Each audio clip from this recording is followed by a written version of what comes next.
Hi all, greetings from the apocalypse. Today's topic is failure is my superpower.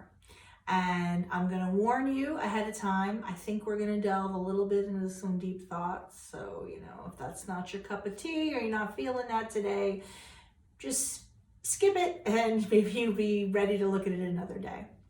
So I was working with a student this week, as all deep thoughts start. And she had made some links and she wasn't very happy with them. She was kind of like, oh. And they were like a beginner's links will be. They'll be a little lumpy or a little this or that.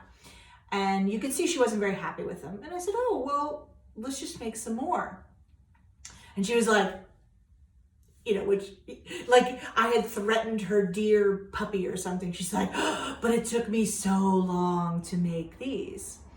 And that's a totally normal and natural reaction. And what it got me to thinking about is, and I've discussed this before, it's like so much of what our brain tells us to do is not in our best interest.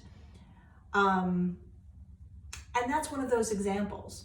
So failure is all information, right? So when you're experimenting, and when you're trying to figure something out, something failing is actually great because you're like, information, specific information that I can use, like that particular method doesn't work.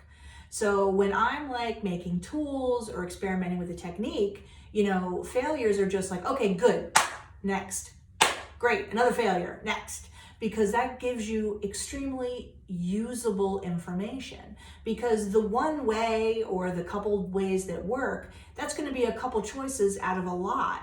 And you only get to the methods that really work well by getting through the failure.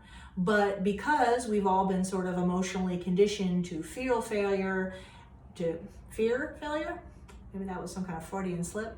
I fear saying failure. And to be like ashamed, and that's something you should feel guilty about, and you should try to like hide, and there's all those creepy things that sort of get like all built into our head as we're kids, from the world, from our parents, from whatever, that instead of being like, oh great, here's some information, let's go get more, instead we're like, oh no, these worked not very well, I'm not very happy with them, but I'm gonna not keep going and do what needs to be done to actually get past that hump.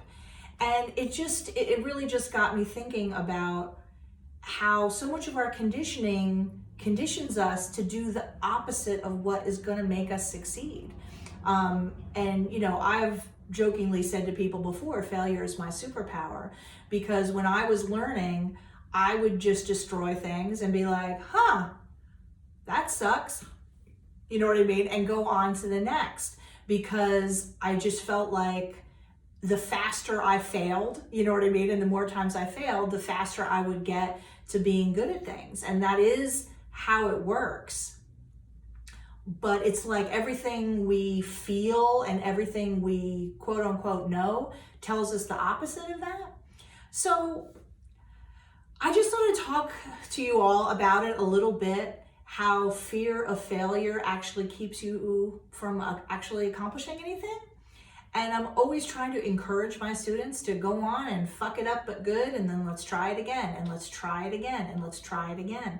Because no matter how many times I show someone the perfect technique, or how many times I see the perfect technique, it takes you a little while to really be able to get your eyes and your hands and your brain to all work together. Even if you're in too close with the torch. You know what I'm saying? It takes a few times of doing it to be like, oh, no, easy, pull back. Or, hey, maybe I'm too far away with the torch.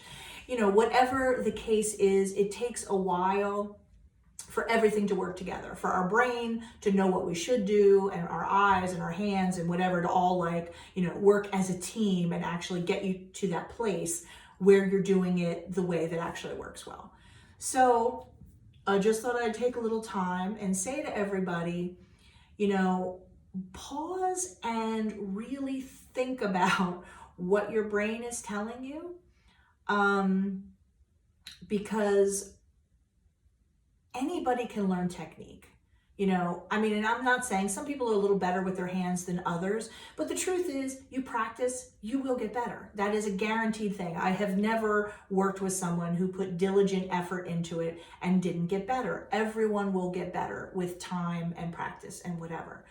What students are really up against 99% of the time is not that. It's up against their own brain, who's telling them, like, you messed it up, so don't do it again because maybe it'll get even worse, or, whatever it is. It's like your brain is just endlessly trying to slow you down and keep you from getting to the things that will actually make you succeed.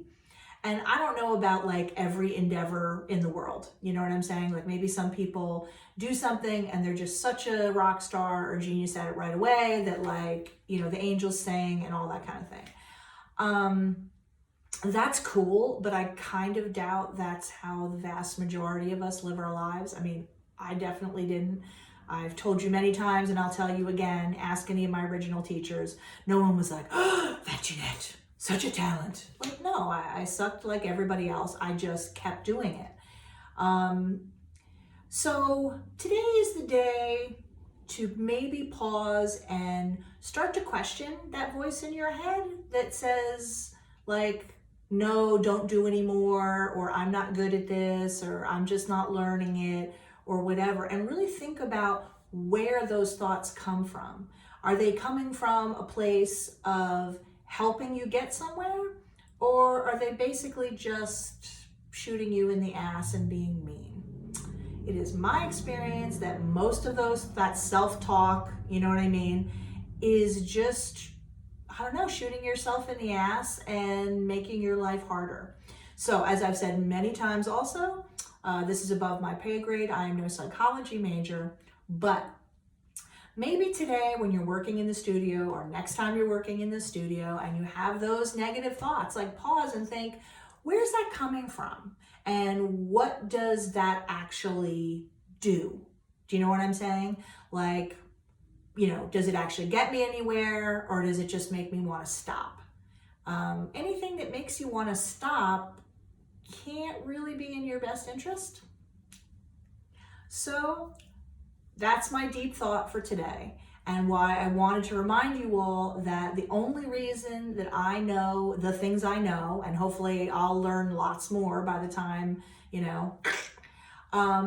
is because I'm willing to fail and do it over and over and over again to get the information out of that failure so that I can succeed.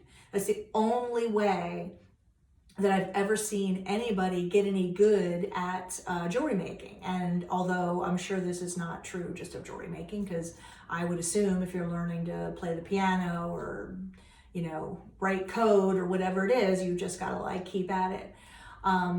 So I just want you to all pay attention in the studio and maybe question what all of those thoughts are really telling you and what they're really helping you achieve, which mostly I find to be nothing. Okay? So, deep thoughts for the day. I hope you have fun in the studio. And maybe you just, when you start having those self-doubting thoughts or those, maybe tell it to go fuck itself. Who fucking asked you? Piss off. If the person at the bench next to you said those things to you, you'd be like, why don't you go fuck yourself, you asshole? So maybe we should all start talking back a little bit to, our own brain. That's it for today.